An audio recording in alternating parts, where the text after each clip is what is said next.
Charlie Rose made crude sexual advances, multiple women say.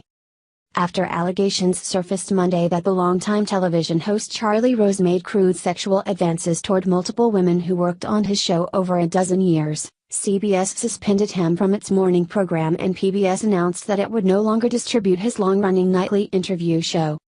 8 women, including 3 who talked on the record, told the Washington Post that he made lewd phone calls to them, walked around naked in front of them or groped them. In addition, 2 women told the New York Times that he made unwanted advances toward them, trying to kiss them without their permission. The women spoke on condition of anonymity because they feared Mr. Rose's power over their careers and what some described as his volatile temper. In a statement, Mr. Rose said he did not believe all the allegations were accurate but also apologized. "It is essential that these women know I hear them and that I deeply apologize for my inappropriate behavior. I am greatly embarrassed. I have behaved insensitively at times, and I accept responsibility for that," he said. "I always felt that I was pursuing shared feelings, even though I now realize I was mistaken." In one incident, a woman who had applied for a job said that Mr. Rose invited her to his estate in Bellport, New York, about 60 miles from New York City, in 2010. That night, he said he needed to change after getting his pants wet in the pool. He returned wearing a white bathrobe left open in front.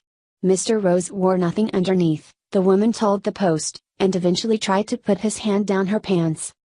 Continue reading the main story. Related coverage. Glenn Thrush, New York Times reporter, accused of sexual misconduct November 20, 2017. Jeffrey Tambor leaves transparent after sexual misconduct allegations November 19, 2017. Harvey Weinstein is fired after sexual harassment reports October 8, 2017. Harvey Weinstein paid off sexual harassment accusers for decades October 5, 2017.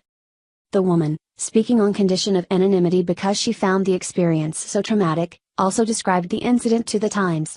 In an interview, she said that after sitting by the pool, they went to his bedroom. She said she wept as Mr. Rose tried to put his hand between her legs. "Baby, oh baby, why are you crying?" she remembers him saying. She called it the most humiliating experience of my life.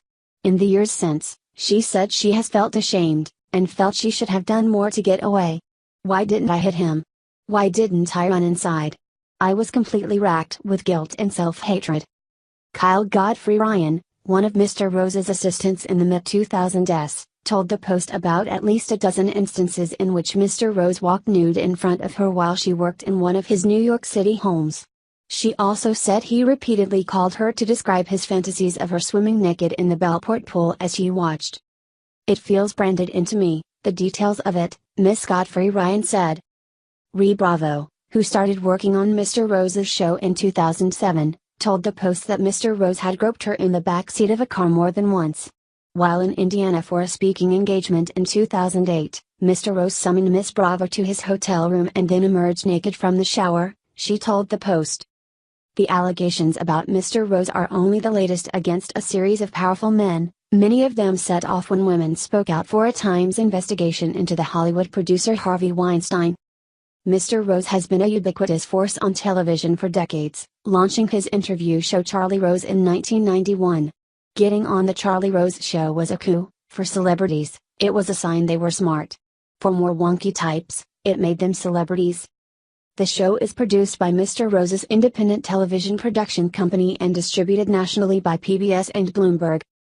Mr. Rose has also co-anchored CBS This Morning since 2012.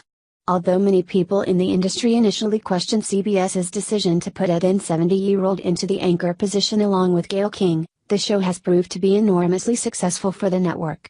CBS executives have taken pride in the program and in what they describe as its harder news approach versus its morning rivals.